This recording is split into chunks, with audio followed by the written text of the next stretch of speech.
one girl that was with us says like, "Oh, Asher, like, do you know this guy?" And then I'm like, "Oh, don't worry, girl, you're fine. Like, I'll protect you. It's all good." You know what I mean? And she's like, "I'm not worried about me. I'm worried about you." You know what I mean? And then I look back and I see this guy really like on my shoulder, and then I was just like, "What the hell? Like, this is super weird." What's up, everyone? It's your boy Asher, and I'm here with my friend Anton. Yeah. And obviously, he's someone that I've known for a long time. I've known him since 2007, so we go way back. And now we're living in South Korea. So, first things first, why did we come to South Korea? Why did I come to South Korea? Yeah. It was a good opportunity for me. Yeah. You know, being 25, working at a bank, I realized that I can always go back and, you know, pursue my career. And doing this, it's kind of difficult when you're older and you have a family. So I think it's a good opportunity to travel, make some money, and see that part of the world. Yeah. Surprisingly, actually, there's a lot of people here that are much older than us. Like, we know like some 30-year-olds that like had really senior positions that said, you know what, screw it, we're gonna move to South Korea and like, you know, have like a different, you know, perspective. And there's some people that are like even in their 40s and they're part of the EPIK program. And then there's obviously people that come straight out of school to Korea and then experience it and travel and meet new people and stuff.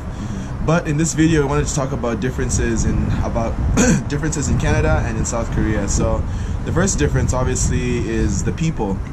Obviously in Canada we have like a multicultural system, like, you know, there's people from all over the world, and you're coming to a country which is just homogenous and there's only like one type of people, which are Korean people. So did you experience any culture shock when you came here? Yeah, I mean, definitely Korea is far away and different from the Western world in so many different areas, you know, anything from food to the people to the language. And if we lived in Seoul, probably wouldn't see that much of a cultural difference, because even when we go to Seoul or another big city like Daegu, Busan, people normally don't care that you're a foreigner, whereas here in the smaller town, like where we live now, Yangyang, it's more noticeable. So you can see other people stare at you. And that kind of makes you feel like you don't fit in. Yeah, especially the old people. Yeah, the old people, and there's a lot of them here. There's really just an old guy. That guy, yeah. You can't like, see him from here, but yeah, he's just giving us like the hardest look, thinking like, what is this guy doing over here? You know? Why am I talking to this thing? Probably doesn't even know that this is GoPro. yeah, he's like, he doesn't know what's going on. So like the camera, we're elevated right now. We're not on like the main floor where the cars are driving by and stuff. We're sitting on a bench area just outside a convenience store. So actually the bus terminal is behind us. That's the terminal that we used to go to Seoul and stuff. So in Yangyang, we actually both live in the same apartment building, which is kind of crazy because we came from Canada, we applied together, and then they placed us in the same building, and we're actually teaching at the same school as well. So it's like, I can't get away from this guy. You know? Yeah, exactly. I mean, we're kind of lucky though, because it's the two of us and then another teacher, and really just 3 foreigners in this whole town. But she kind of lives further away as well, so really it's just the two of us. So I would say it would be, I mean, there's positives and negatives for sure, kind of living on your own. But we do have our own separate places too. We do live in the same building though, and the way the buildings are structured here, they're very, you can really hear what people are doing back in their rooms, if they're being really loud, or if their TV's turned all the way up, or if someone is entering through the main door, you can hear it open and close. If someone's walking up the stairs, you can hear them walk up the stairs. So it's not as private as you think, well, as you're used to back at home in Canada, America, I would assume. We're lucky too that the ocean's right beside us. So obviously in Canada, like, we're enclosed in Toronto. There's no, like, I mean, they have lakes and stuff, but like not like the actual sea, right? So around us we have like all these beach areas, and like a lot of people surf even during the winter, which I thought was kind of weird. I'm just like, dude, it's -5 outside. Why are you surfing? You know? Yeah, for sure. But we're like in this place too, so we're really close to a big city called Sokcho. Relatively big, bigger than where we are now. But it's still small compared to the major cities in South Korea, and so it's right by the beach, the East Coast. So like people, it's known as a surfing spot really, and yeah, a lot of people go surfing by the beach. It's really cool here in the summer. So a lot of foreigners actually come here for the summer, but at this time when it's still kind of chilly, a lot of people go to Seoul. Yeah, so there's just really, I think we're the only 2 foreigners in this town. Yeah, I haven't really seen anyone. Yeah. And what about racism? Have you experienced any racism while you've been here? No, I wouldn't say I've experienced racism. not really. I'm sure for you maybe it's more evident because you know you're even more exotic, I would say, to them than I am. No, older people, like I think we both experienced this where, like, you know, when there's older people, they always kind of like want to be first, you know what I mean, like in lines if you're going on the bus and stuff. So at first you may think it's like racist, but I think it's more like a hierarchy thing. You know what I mean? Yeah, could be. Yeah, they just kind of get in front of you. So like, let's say there's a lineup and you're all trying to, you know, purchase something, and clearly you're in the line going next to, you know, pay for whatever you have, and then an old guy would just come and go up in front of you. So that could happen. Maybe it happened once to me, but then I remember he kind of looked back and asked me if I'm in line, and I was like, yeah, I am, clearly. Yeah. It's like, maybe because I'm just bigger than him. Yeah.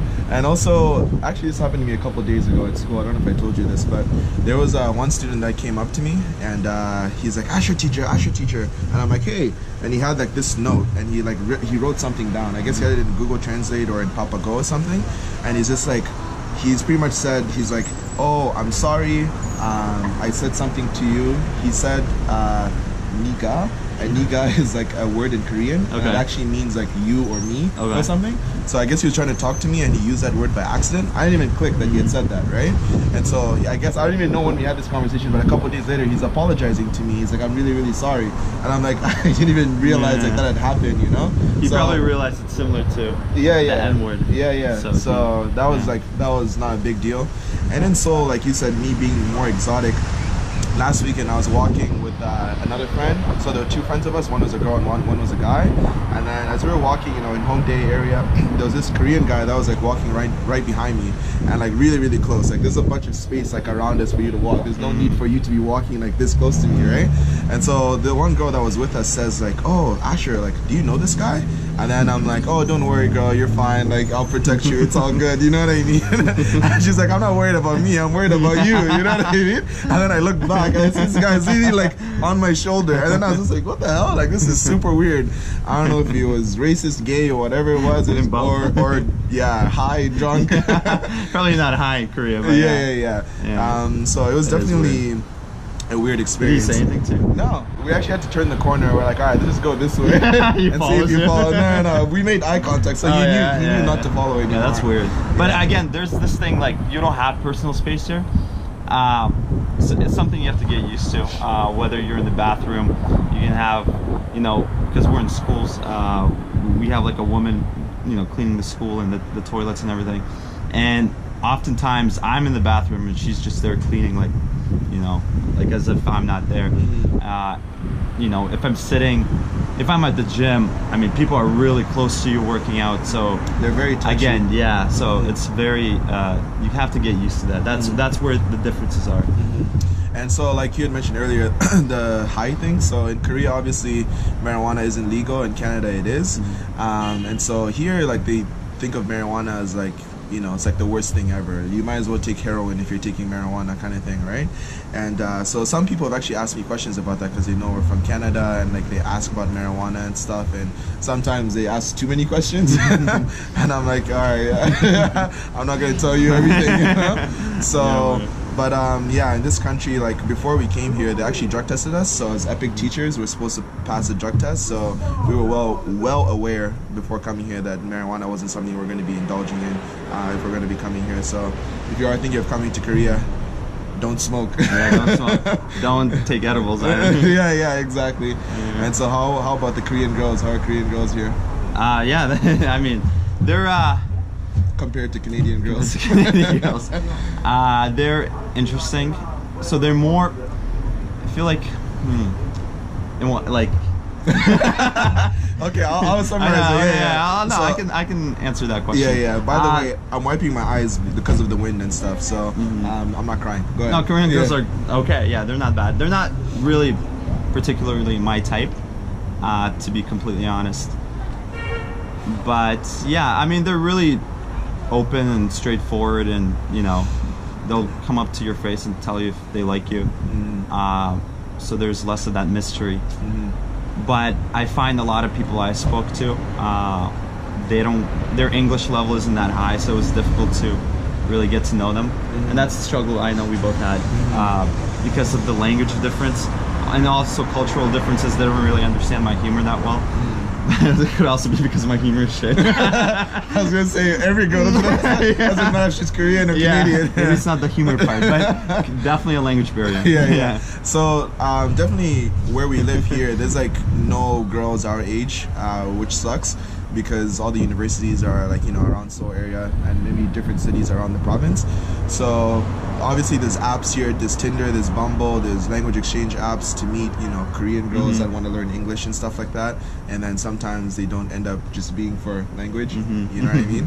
So, but yeah, Korean girls here, I feel like to date a foreigner, for a girl, it's like they're deemed like, I don't know what the right word to use is, but if a Korean girl dates a foreigner, they look bad in society. But if it's a Korean guy dating a foreigner, it's not as bad. You know what I mean? So here, like, you know, you can get ghosted just like that. I know a few people that have been talking to a Korean girl and like they're thinking things are going well, and then all of a sudden, boom, like they just cut connection. No, you can't talk to them anymore. You can't call them. You can't text them, and then. I mean, this happened to me too, where I was just like, oh, Anton, there's this girl, man, blah, blah, blah. And literally a couple of days later, he's like, oh, what's going on? I'm like, I got ghosted. Yeah. Disappeared, Yeah, they literally just disappear. Yeah. And then I'm just like, okay, I don't know what happened. Could be, so, could be. Yeah, that's definitely a thing that you might happen to you if you come and visit here. What other differences do you think are present from Canada and South Korea? Well, the food is a major difference. I mean, they eat rice every single day, and I don't mind rice, but when it's too much of the same type of food, whether it's rice or pizza, I don't care. It's way too much. And in school, basically what ends up happening is they deduct money out of your paycheck, and you end up, you know, eating whatever they make for that day. And it always comes with rice. So you have the main dish that's rice and soup, some sort of soup, but it's always white rice. I've never had like brown rice or anything.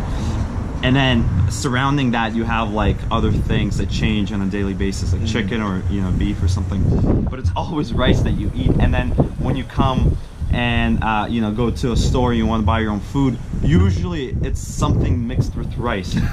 Whether it's dumplings with rice in it, kimbap. Yeah. So it's like, you know, you can't really escape away from that, especially living in a small town like where we are now in Yangyang. I mean, and another thing I noticed is their fruits are really expensive.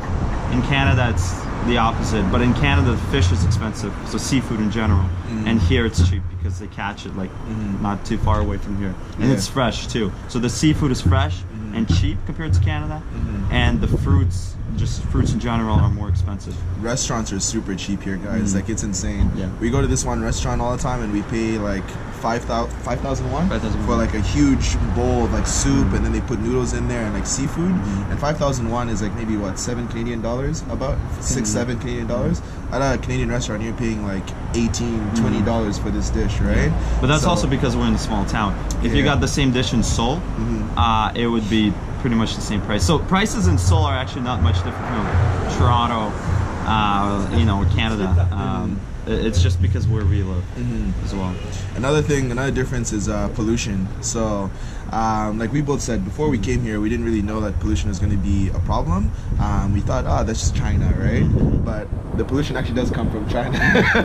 So China is actually, you know, the wind or whatever is carrying it to like South Korea. Yeah, they have like, you know, manufacturing. Hopefully the wind doesn't throw my camera off. Yeah, they have manufacturing plants, and they all obviously have their fair share of pollution that they contribute to the environment. But yeah, some days we get texts on our phone and like it's all in Korean and it says like emergency, and then like I remember when we first got here, we were like, holy moly, like is there like a because we're right by North Korea. Yeah, we're literally like less than 100 kilometers away from North Korea, and I'm just like, oh my god, like what is this? But then like our co-teachers told us like, no, it's just like a pollution, you know, warning. So don't worry, it's just bad for your lungs. Yeah. You're not gonna. So I never thought I would be wearing masks, but I've worn a mask a few times. Yeah. I've been given masks before by my teachers.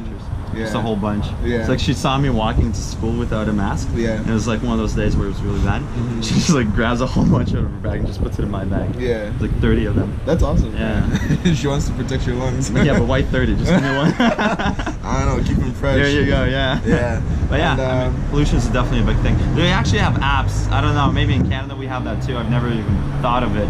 But yeah, you can download an app and that day it tells you, it's like a weather app for pollution. It tells you the dust the level of dust, and they also have like a micro dust option. I don't know. I guess I don't know the difference, but there's two like usually things you see. So dust and micro dust. It tells you the levels of each, and then it summarizes below in like a line, kind of like on the x-axis, you know, and tells you like, oh, like it's that bad, and it's like it gets more red the more right it goes. And then you see like the emoticon as well, it changes. So if it's like over here, it's, I guess on the camera it'd be this way, right? Yeah. Then it's like, it's like sad face and red. Yeah, but luckily, like it's not like it's bad, but it's not that bad. Like we wish obviously it wasn't something you had to deal with, but I think in China it's like 10 times worse. So, but yeah, just a couple other things. Obviously, like we had mentioned in a previous video, how like students here, like they go to school for like I don't even know, like 12 hours a day. There's hog runs and stuff like that. I will sit here, and I think on our first week here we didn't have internet. So we literally sat here and we would talk and we'd have a drink and whatever, and our students would like walk by right behind us and they would see us. And then we're like having a drink and like, oh damn, like, I didn't expect to see my students walking at like 9 or 10 p.m. right? And like it's a very normal thing. Like they finish public school at 4 and then like they go to their after school programs and like they're walking the streets in their uniforms at like 9 or 10 p.m. So yeah, so those are some of the differences. There's a lot more. We don't want to make this video too long, but I hope you enjoyed it. Thank you for making this video with me. Yeah, of course. All right, we'll see you guys in the next one. Okay, guys. Stay dreaming, stay chasing. Bye.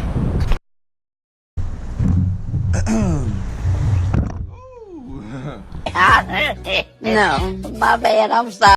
Don't leave me. Hey. Welcome to Korea. Yeah.